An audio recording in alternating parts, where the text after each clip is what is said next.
Welcome to my new YouTube channel. Nazan Sadi, 20, butchered 34-year-old Amy Gray on Durley Chine Beach in Bournemouth as she screamed, "Get off me." The twisted criminology student also stabbed Amy's pal Leanne Miles, leaving her seriously injured in the horror attack.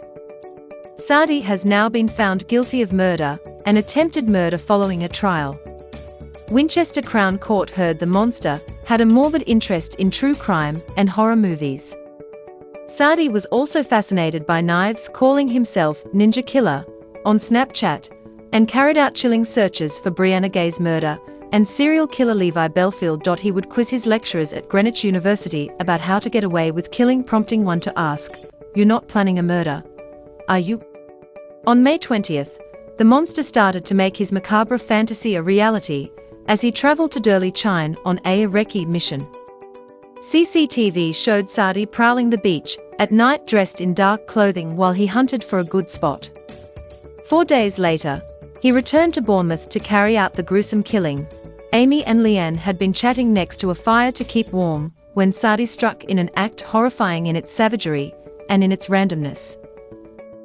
Their screams were captured on CCTV as the monster stabbed them multiple times. Sadi then left the pair bleeding on the sand as he shrunk into the shadows away from the glare of the street lights or the moonlight.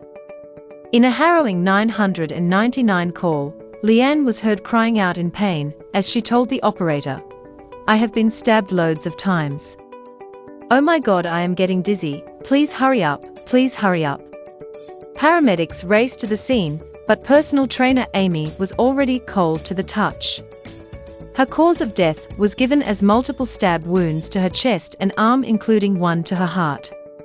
Leanne was rushed to hospital with 20 stab wounds to her chest and back, but miraculously survived. She later told police she and Amy had attempted to escape the knife-wielding maniac, but were unable to shake him off. She said Amy had screamed out, "Get off me," as Sadi repeatedly hacked at her as she lay defenseless on the sand. Recalling her own ordeal, Leanne added, "I didn't want to look at him.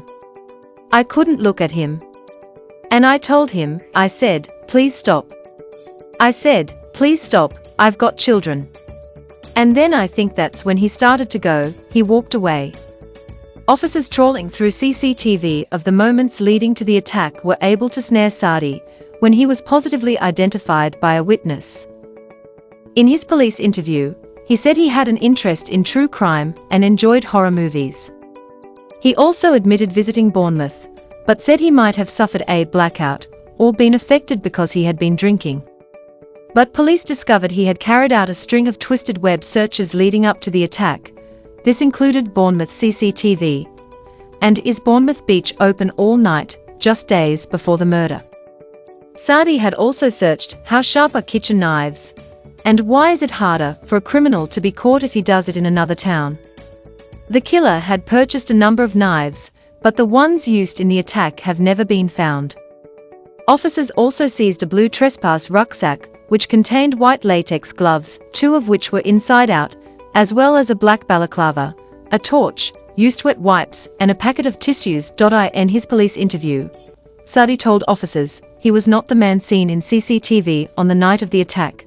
Sadi denied murder, attempted murder, and an alternative charge of wounding with intent to cause grievous bodily harm, but admitted failing to provide his mobile phone code to police.